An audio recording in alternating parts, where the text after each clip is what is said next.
नमस्कार दोस्तों, मैं आपका दोस्त रवि कुमार। आज आपके सामने एक ऐसे महान आदमी के बारे में बताऊंगा जिसको ना तो ये दुनिया कभी भूली है और ना कभी भूल पाएगी। जी हाँ दोस्तों, वो थे भारत की आन और हॉकी की शान, मेजर ध्यानचंद।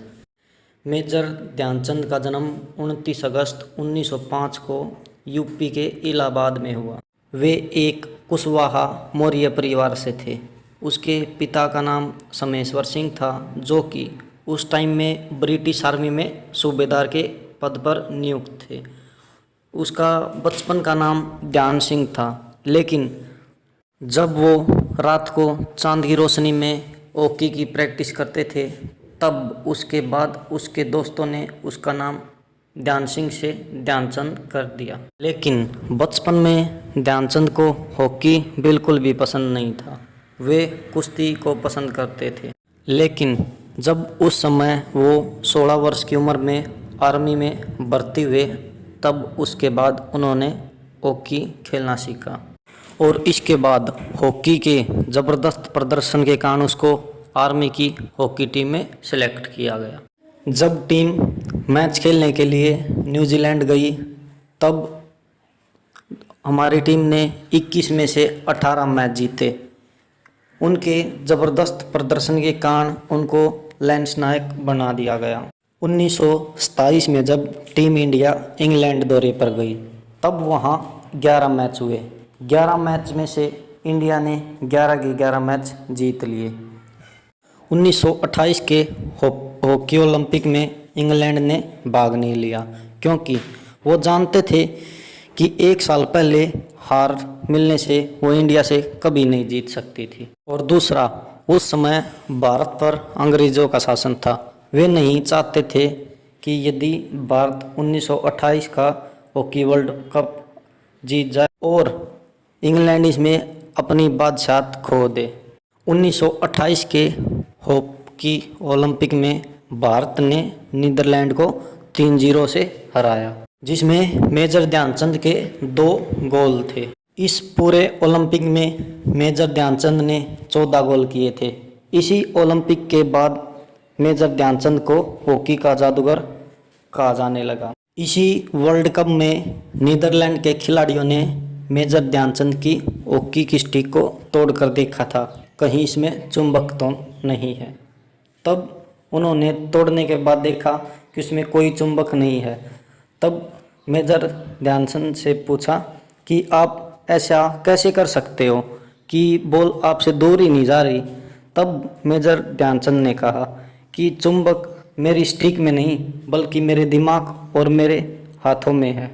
उसके बाद 1932 का ओलंपिक भी भारत ने आसानी से जीत लिया। 1935 में जब भारतीय टीम ऑस्ट्रेलिया दौरे पर गई थी, तब ऑस्ट्रेलिया के महान क्रिकेटर सर डॉन ब्रैडमैन और मेजर ध्यानचंद दोनों एडिलेड में मिले। मेजर ध्यानचंद के खेल को देखते हुए सर डॉन ब्रैडमैन ने कहा कि मेजर ध्यानचंद गोल इस तरह करते हैं जैसे कि क्रिकेट में रन बनाए जाते हैं। इसके बाद 1936 का ओलंपिक जर्मनी में हुआ। इसमें भी भारत ने मैच 8-1 से जीत लिया। इसी मैच को देखने के लिए जर्मनी का तानाशाह एडोल्फ हिटलर भी वहाँ मौजूद था, लेकिन अपनी टीम को हारता देख वह मैदान छोड़कर भाग गया। इसके बाद हिटलर ने मेजर ध्यानचंद को बुलाया और पूछा, जब आप हॉकी नहीं खेलते तब आप क्या करते हो? तब मेजर ध्यानचंद ने कहा कि मैं आर्मी में लैंस नायक हूँ।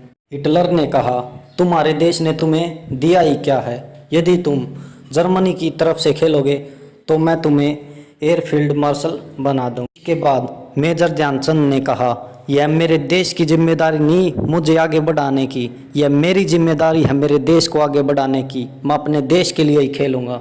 इसी बीच वर्ल्ड कप में जब मेजर ध्यानचंद एक भी गोल नहीं कर पा रहे थे, तब उसके दोस्तों ने कहा, यदि हम गोल नहीं कर पाए तो हम ये मैच आसानी से हार जाएंगे। उसके बाद मेजर ध्यानचंद ने कहा कि गोल पोस्ट का माप ठीक नहीं है और मेरी गेंद बार बार गोल पोस्ट को लगकर बाहर आ रही है। इसके बाद रेफरी ने कहा यह वर्ल्ड कप है, इसमें कोई गलती नहीं हो सकती।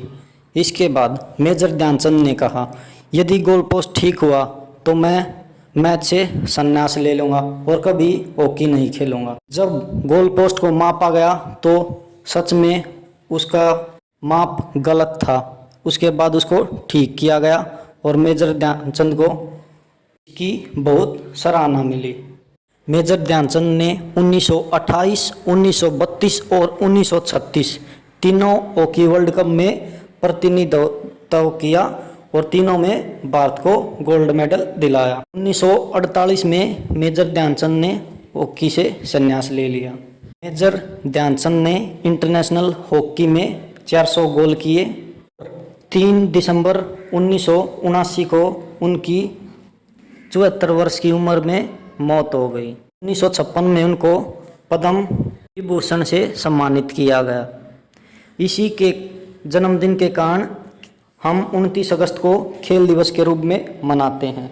वर्ष 2014 में मेजर ध्यानचंद का नाम भारत रत्न के लिए गया था, लेकिन उनकी जगह ये पुरस्कार क्रिकेट के भगवान सचिन तेंदुलकर को भारत रत्न पुरस्कार दिया। दोस्तों, हमें इनके प्रति देश प्रेम और देशभक्ति को कभी नहीं भूलना चाहिए।